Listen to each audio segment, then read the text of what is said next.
I found something extraordinary in Valentine Low's book, Courtiers. Now, I had read the book and I've used it as reference. I've used it to contrast other stories, to get facts to compare for, since it's come out. But I went back and had a little bit more of a look, and I was quite amazed to find these bits that I sort of skipped over. And I know that people have talked about them, referenced them, and it's all along the lines of how fun Harry used to be pre-Meghan, how he used to be good to work with, how there was a great teamwork sort of vibe, and how people enjoyed going on tour with him, for example. And Valentine Low does emphasise that. But there's more than that. There's a lot more than that. There's real clues to his behaviour. And there's real clues to the fact that you can see that his behaviour would have been made just so much worse through meeting Meghan. Now, Valentine Low did go on a lot of tours with Harry because he, as you know, he's a journalist for The Times, and also, so this wouldn't be third party, someone telling him. This is sort of first-hand experience. Now, I know, like I said, I know a lot of people have said that, but I'm just doing this to lay the foundation because what he says next is actually quite shocking. It is important to remember that working with Harry used to be fun. He was brimming with ideas and enthusiasm and had an informal approach that inspired a sense of camaraderie among his small and close-knit team. He always loved to travel. So he really emphasises that. And then he tells about the fact that Harry got his own private secretary in 2013. Now, Harry was still in the army at this stage. He hadn't left, still flying Apache helicopters. But Ed Lane Fox, a former captain in the Blues and Royals, was appointed to his team. He was great at PR. He had a master's in photojournalism and he'd worked in PR before leaving the army. So they were saying in this book that he was a really good foil for Harry. He had a knack of getting things done. He was one of those people that you could get an idea, that Harry would bubble up with ideas and enthusiasm, and then Ed Lane Fox would be able to break that idea down into sort of practical steps and put things in place to achieve those steps and then direct Harry how to best support the project. So they worked very well together and they became very close, and Harry did trust him. Now, this is interesting where we see the chink in the armour, where we see this is pre-Meghan, like I said, this is in 2014. And I was quite startled to see how much he emphasised this. So tell me what you think when I read out this. It was not all fun. There was a lot of anger. Pre-Meghan. There was a lot of anger, which, although it was not necessarily directed at the staff, made for an intense atmosphere. So that's good. It wasn't necessarily directed at the staff yet, but it made for an intense atmosphere. There were constant battles with the media, and this is telling, expecting the team to be on his side. It was a big part of the relationship he had with other people in the office. He was fighting battles all the time. He constantly tested their loyalty. He was often angry, and he was always testing, are you on my team? Another gobsmacking bit, this bit. The battles he was fighting all the time, he was always on Twitter. So you then had to be on everything too, and every minor infraction was a big deal. Now, why do I keep saying, oh, pre-Meghan, what point am I trying to make? Well, I'm actually not trying to excuse her addition to this drama in a few years' time. I'm just saying that I know people have made, reference to the fact that Harry used to be fun and brimming with ideas and enthusiastic and easy to get along with on tour and all that. I know that's been done. But this was more. This was saying that he was often very angry, that he was obsessed with Twitter, that every minor infraction was a big deal, and he was constantly checking the loyalty of his staff and demanding that they show him that they were 100% with him. So you can see the foundation of all that was about to unfold existed back then.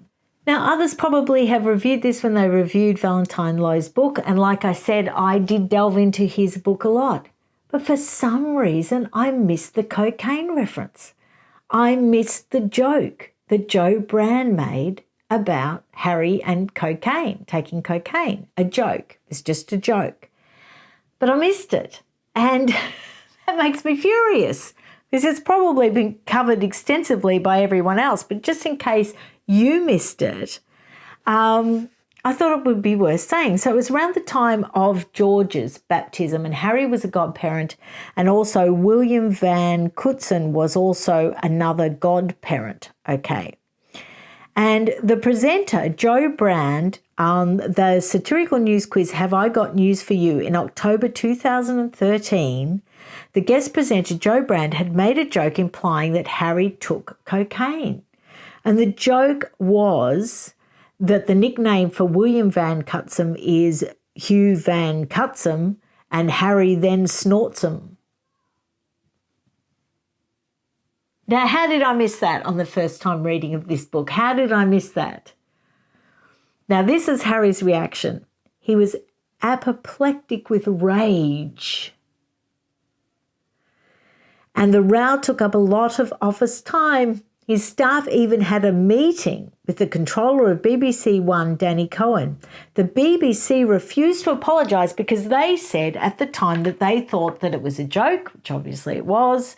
It was a satirical news program. It wasn't meant to be taken seriously. And they said that anyone that watched that program would say, well, it's a joke, and would not take it seriously. Now, if someone said that about me, I would laugh and think it was funny, probably because, you know, there's no question that I've never tried cocaine. I wouldn't even know how to take it.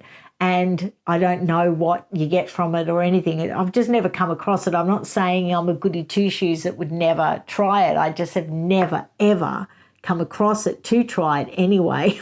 I've led a very boring life. But I feel quite lucky with my boring life. But, you know, would you react with apoplectic rage, or would you just laugh? Interesting, isn't it? But I missed that in the first time reading of this book. So, you know, you probably know all about it, but it just amazed me. And this bit, there was a need for fights. The need for fights was there the whole time. When he was angry, he would go red in the face until he calmed down, and it would be non-stop texting and messaging all through the night. So when he met Meghan, all this got worse. Now, what we can see is it didn't need to get any worse. There was rage, there was anger, there was non-stop texting, there was contacting staff all through the night, constant tests of loyalty, total overreactions, you know, apoplectic rage at a joke or a minor infraction. And then when he met Meghan, she was getting, you know, bagged out everywhere because of the fact of the 5 a.m. emails. And also there was another incident when he met Meghan that was similar to this, where they were actually pursuing staff on their time off constantly. Now, just before I get onto that, though, he did say in this book that Harry in 2013 had huge problems with the royal rota. Now, I always assumed that when Meghan came along and she brought her Instagram game to the table, that was their way out of the royal rota, and that was when that came to a head. No. Harry was already looking for a way out of the royal rota back in 2013. He objected to them.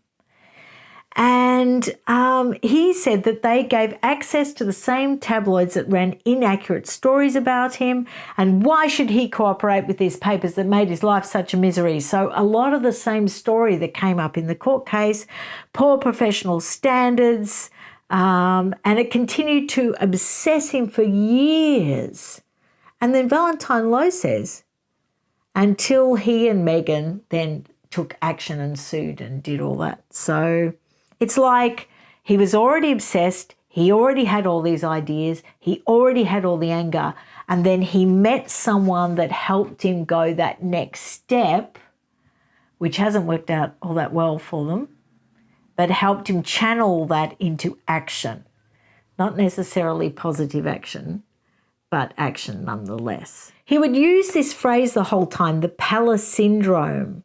When you won't fight the battles he wants, he says, you've been institutionalized. So all this sort of word salading and being institutionalized and all that sort of thing was already happening in his vocab prior to meeting Meghan. No doubt that's why they got on so well. But I guess what got added to Harry's vocab with Meghan was unconscious bias. So he got a few new key phrases when he met Meghan. But, a lot of it was already there. And it's probably why they got on like a house on fire, because he spoke her language. Now, he does make the point of saying that when Meghan turned up that it all did get significantly worse. Okay, so it wasn't a positive addition. But one thing I did want to read to you about was that sort of fanatical contacting people when they're supposed to be having time off. And it was on page 268 of Valentine Low's book, Courtiers. Once when Meghan felt she'd been let down over an issue that was worrying her, she rang repeatedly when the staffer was out for dinner on a Friday night. Now, I know you would have heard this before, but in context, when you see that that's what Harry did back in 2013, texting and ringing staff all through the night. Every 10 minutes, she rang. I had to go outside to be screamed at her by her and Harry.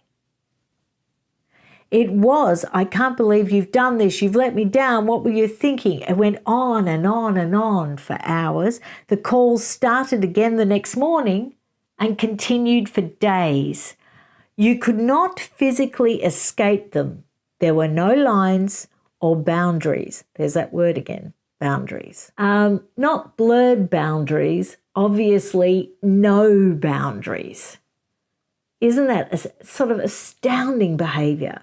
The two adults in their late 30s could behave like tantruming little children to their staff and contacting them when they're out to dinner every 10 minutes. That is harassment. All I can say is they're very, very, very lucky that those staff had to sign NDAs. Very lucky. So let me know what you think down below. I thought that was so impactful because although we've all probably skipped over that behaviour, to when you really dig down into it, you can see actually how bad it was, even as early as 2013. So give me your thoughts. I can't wait to read them, and I'll see you again really soon. Bye.